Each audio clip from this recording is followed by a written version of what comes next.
Nous retrouvons mon invité de ce soir, André Angotti, pour la deuxième partie de notre entretien, et celui-ci sera entièrement consacré à l'intelligence artificielle.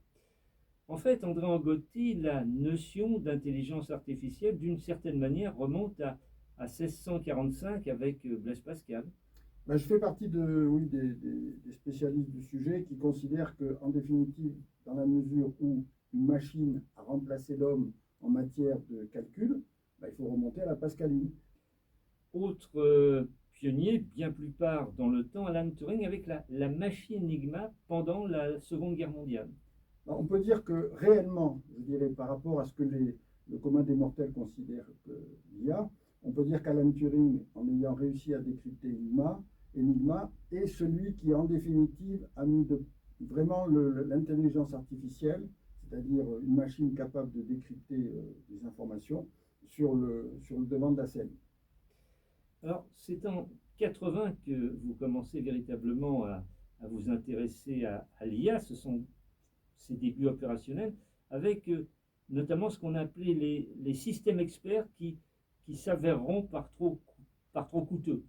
Alors, en 80, je commence à avoir des informations sur les premiers systèmes experts qui sont, par exemple, MySyn, qui est donc considéré comme étant un des premiers avec Dandral.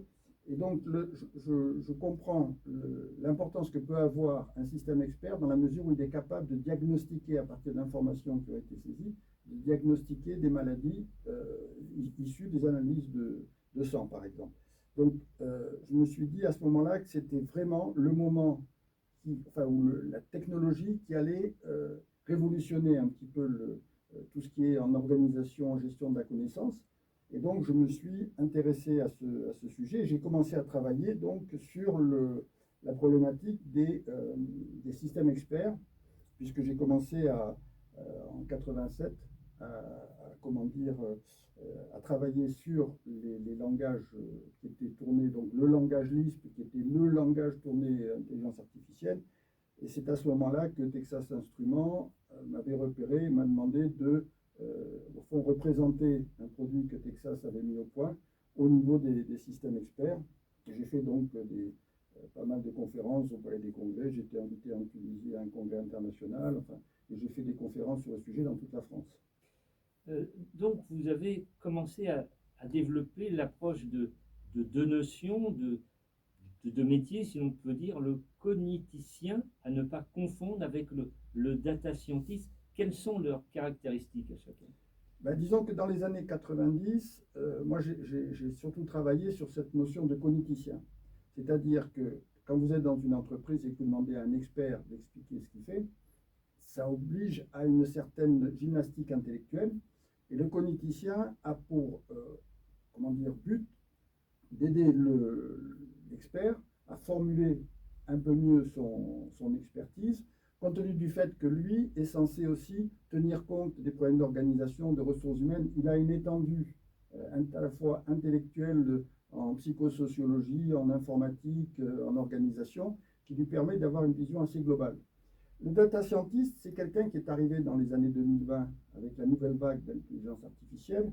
C'est la personne qu'on va chercher parce qu'elle est capable de, au fond, travailler sur des données très importantes, des mégadonnées, et ensuite, à partir donc d'une analyse statistique, informatique, marketing, enfin, il va donner des indications pour permettre aux dirigeants de prendre des décisions.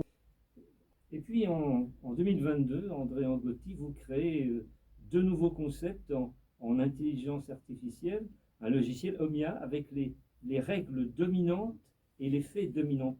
Pouvez-vous nous expliquer ces concepts? C'est-à-dire que sur le principe, si vous voulez, ce que je remarquais, c'est que développer un système expert était assez long et coûteux. Et puis bon, ben voilà, ça faisait tellement d'années que je travaillais sur le sujet, c'est toujours pareil, quand vous êtes vous finissez par trouver quelque chose. Alors, les règles dominantes, c'est que je divise quasiment par 10 les temps de développement d'un système expert. Bon. L'effet dominant, qui est un système qui est peut-être un peu plus lourd à mettre en place, c'est un système qui permet de récupérer des données aussi bien d'automates que de questionnaires qui ont été remplis, et qui permet d'avoir donc des résultats, je dirais, aux informations qui sont envoyées. Donc pour moi, cette notion de règle dominant, effet dominant, ça a été une petite révolution en termes de système expert, parce qu'actuellement, on est les seuls à gérer cette approche, qui a été testée par Safran, qui a considéré que, parce qu'en plus de ça, il faut considérer qu'on est capable, à travers ce logiciel, ce que ne sait pas faire l'intelligence artificielle, c'est-à-dire qu'on est capable d'identifier des contradictions dans le raisonnement, des absences dans le raisonnement. Quand il y a absence, on dit, ben, on peut pas. Il y a comment dire, des sophismes aussi, qui sont des. Alors pour expliquer ce qu'est un sophisme, c'est un bon cheval bon marché est rare, tout ce qui est rare est cher, donc un bon cheval bon marché est cher. Bon, je ne dis pas qu'en politique on ne l'utilise pas souvent, mais bref, c'est quelque chose qu'on peut, nous, au niveau du logiciel, ce que l'IA actuelle, l'IA que j'appelle l'IA des prompts, est incapable d'identifier, et qui fait que quand on est amené à traiter un sujet, on verrouille, je dirais, à l'origine de l'information pour être sûr que l'information est bonne. Aujourd'hui, dans l'IA et les prompts, les recommandations qui sont faites, c'est si on vous sort un résultat qui est sorti à travers des chats GPT et autres, relisez pour être sûr qu'il n'y a pas de coquille. Bon, à tel point d'ailleurs que je vous rappelle que la ville de Montpellier en 2023 avait interdit l'utilisation de chat GPT, tout simplement parce qu'ils craignaient qu'il y ait des fuites d'informations confidentielles sur le réseau.